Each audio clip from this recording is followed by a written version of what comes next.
ڈرامے کی next episode میں آپ لوگ دیکھیں گے کہ کس طرح سے حارث نے خرم کو لاسٹ وارننگ دے دی ہے۔ اس نے کہا ہے کہ اگر اس نے یہ جاب نہ چھوڑی تو اسے اس کے رشتے سے ہاتھ دھونا پڑے گا۔ قادر جاتا ہے خرم کے پاس خرم کو سمجھانے کے لیے اور کہتا ہے کہ تم تو بہت اچھے طریقے سے جانتی ہو کہ وہ ریجیکشن کو ایکسیپٹ نہیں کرتا۔ اس نے شروع سے ہی کامیابی کو ترجیح دی ہے اور ہمیشہ سے ہی کامیابی نے اس کے قدم چومے ہیں۔ اس نے کبھی بھی ریجیکشن نہیں دیکھی، لیکن یہ پہلی بار اس کے ساتھ ایسا ہوا ہے جو کہ اس سے قطعاً برداشت نہیں ہو رہا۔ بالکل ایک کمپنی میں اپلائی کیا تم دونوں نے، لیکن اسے ریجیکٹ کر کے تمہیں اپروول ملا اور یہ بات اس سے بالکل بھی برداشت نہیں ہو رہی، تو تم اس کو سمجھنے کی کوشش کرو، یہی تمہارے لیے بہتر ہوگا۔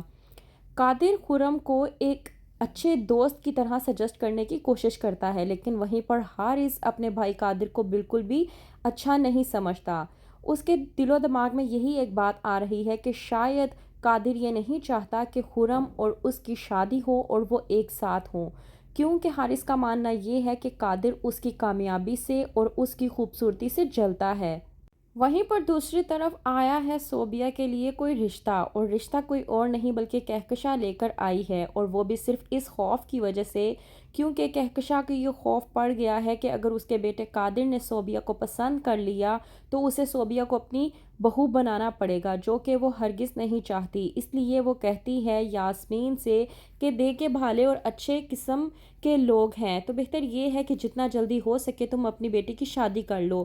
اس بات پر قاسم کہتا ہے کہ بہتر یہ ہے کہ تم لوگ ان کو کل کھانے پہ انوائٹ کر لو اور تم کھانے کا انتظام کر لینا۔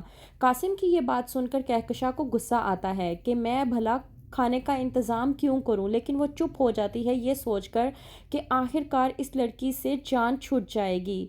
آتی ہے خرم حارث سے ملنے کے لیے کہ وہیں پر راستے میں اس کا ٹکراؤ صوبیہ سے ہو جاتا ہے۔ خرم صوبیہ کو مبارکباد پیش کرتی ہے اور کہتی ہے کہ میں تمہیں اپنی طرف سے کاسمیٹک گفٹ کروں گی، ان فیکٹ تم ایسا کرنا کہ تم میرے ساتھ شاپنگ پر چلنا، میں تمہیں شاپنگ کرواؤں گی، اور ہاں تمہاری برات کا میک اپ بھی میری طرف سے۔ صوبیہ کہتی ہے کہ بس کر دو، یہ تو بہت زیادہ ہو جائے گا اور ویسے بھی بڑے سیلون کے اخراجات کچھ زیادہ ہی ہوتے ہیں، لیکن خرم ایک اچھے دل کی مالک ہے، اس لیے وہ صوبیہ سے کہتی ہے کہ ایسی کوئی بات نہیں ہے، وہ سب میں مینیج کر لوں گی، تم بس تیاری پکڑو۔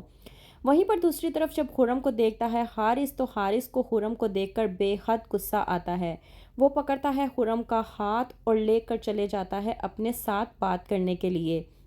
خرم حارث کو سمجھانے کی کوشش کرتی ہے کہ وہ آخرکار اس کی کامیابی سے اس حد تک جلن کیوں محسوس کر رہا ہے۔ اس بات پر حارث خرم سے کہتا ہے کہ مجھے نہ تو کسی کامیابی پر جلن ہے اور نہ ہی میں کسی کی کامیابی پر حسد کرتا ہوں، لیکن میں تمہیں ایک بات بتا دوں اور تمہارے لیے یہ بات جاننا ضروری ہے، کیا تم نہیں جانتی کہ ان لوگوں نے مجھے ریجیکٹ کر کے تمہیں اپروول دیا؟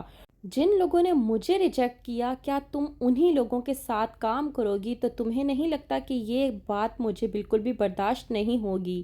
اس بات پر خرم سمجھانے کی کوشش کرتی ہے حارث کو کہ ایسی کوئی بات نہیں ہے، اگر تم اس بات کو نیگیٹو طریقے سے سوچو گے تو تمہیں نیگیٹیوٹی ہی ملے گی، لیکن حارث خرم کی ایک بات کو نہیں سنتا اور کہہ دیتا ہے خرم سے کہ میں تمہیں کہہ دیتا ہوں، اگر تو تم نے یہ جاب کنٹینیو رکھی تو تمہیں ہمارے رشتے سے ہاتھ دھونا پڑے گا۔ کہتا ہے حارث خرم کو کہ فیصلہ اب تمہارے ہاتھ میں ہے، تمہیں اپنی جاب چاہیے یا پھر ہمارا رشتہ؟